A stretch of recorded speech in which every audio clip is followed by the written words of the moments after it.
Praise the lord అందరికీ. ఎలా ఉన్నారు? ఈరోజు ఒక చిన్న వాక్య భాగాన్ని మీతో షేర్ చేసుకోవాలని నేను ఆశపడుతున్నాను. బైబిల్లో చాలాసార్లు యేసుక్రీస్తు ప్రభువారు శిష్యులతో ప్రయాణం చేయడం మనం చూస్తున్నాం. ఒక సందర్భంలో మత్తయి సువార్త 8వ అధ్యాయంలో సముద్రం మీద వాళ్ళు ప్రయాణం చేస్తున్నప్పుడు తుఫాను సడన్గా రావడం వల్ల ఆ దోణి అలల చేత కప్పబడింది. అప్పుడు యేసుక్రీస్తు ప్రభువారు ఓడ అడుగు భాగంలో నిద్రపోవడం మనం చూస్తున్నాం.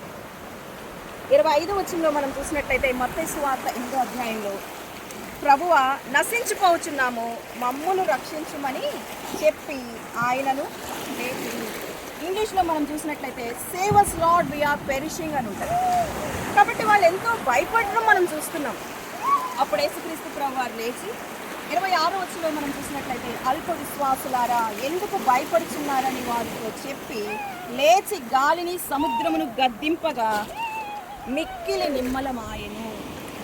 కాబట్టి ఈ యొక్క అధ్యాయంలో వాళ్ళ విశ్వాసం ఉంది, కానీ వాళ్ళ విశ్వాసంలో భయం ఉంది. చాలాసార్లు విశ్వాసంలో మనం భయపడకూడదు. అందుకని యేసుక్రీస్తు ప్రభువారు అంటున్నారు, అల్ప విశ్వాసులారా ఎందుకు భయపడుతున్నారు అని అడుగుతున్నారు. ఈరోజు మన విశ్వాసంలో భయం ఉందేమో, ఒకసారి మనల్ని మనం పరీక్షించుకోవాలి.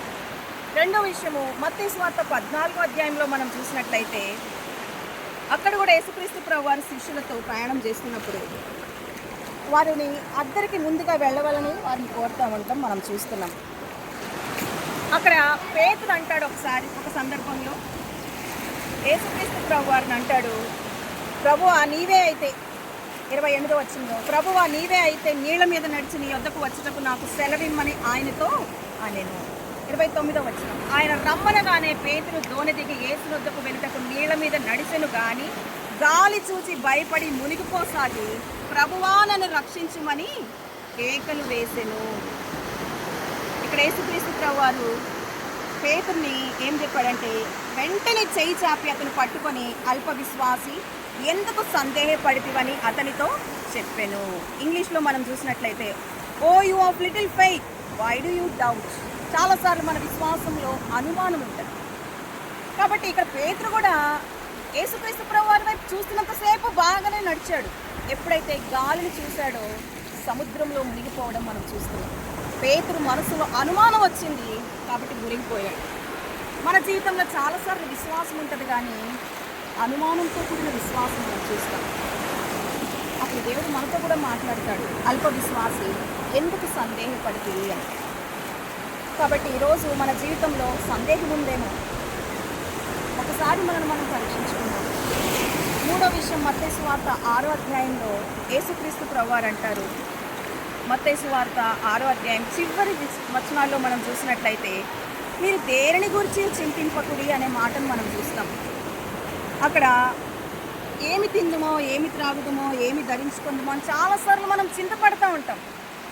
అందుకనే యేసుక్రీస్తు ప్రభువారు అంటారు, ఆకాశ పక్షులను చూడుడి, అవి విత్తవు కోయవు, అయినప్పటికీ వాటిని పోషించుకున్న దేవుడు మిమ్మల్ని పోషించలేడా అని అడుగుతాడు. చాలాసార్లు ఆకాశ పక్షులు అనుకుంటాయంట, వీరికి మనలాగా పరలోకపు తండ్రి లేడేమో, అందుకని ఎప్పుడు చూసినా ఈ మనుషులు హైరాణ పడిపోతూ ఉంటారు, చింతపడుతూ ఉంటారు అనుకుంటాయంట ఆకాశ పక్షులు. కాబట్టి మన జీవితంలో ఈరోజు ఏం తిందాము, ఏం త్రాగుదాము, ఏమి ధరించుకుందామని చింతిస్తున్నామేమో. అన్ని జనులు వీటన్నిటి విషయమై విచారింతురు అనే వాక్యం ఉంది. కాబట్టి యేసుక్రీస్తు ప్రభువారు అంటారు, అల్ప విశ్వాసులారా మీరు వీటన్నిటి గురించి చింతింపకుడు, కానీ పరలోకపు తండ్రి వాటిని పోషిస్తున్నాడు, మీరు వాటికంటే బహుశ్రేష్ఠులు అనే మాటను మనం బైబిల్లో మనం చూస్తాం. కాబట్టి ఈరోజు మన విశ్వాసంలో భయం ఉందేమో, మన విశ్వాసంలో చింత ఉందేమో, మన విశ్వాసంలో అనుమానం ఉందేమో.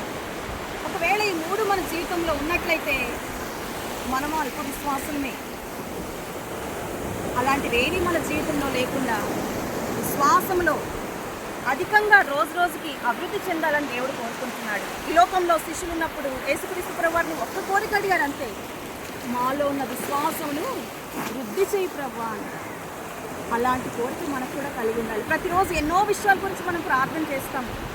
రోగం తగ్గిపోవాలని, అప్పులు తీరిపోవాలని, బాధలు పోవాలని ప్రార్థన చేస్తాం. కానీ మనం చేయాల్సిన మొదటి ప్రార్థన విజ్ఞాపన ఏంటంటే మనలో ఉన్న విశ్వాసాన్ని వృద్ధి చేయమని దేవుణ్ణి అడగాలి. అట్టి రీతిగా దేవుడు మనందరము కూడా దేవుని కోరుకుందాం. దేవుడి మాటలు దీవించుగాక. ఆమేన్.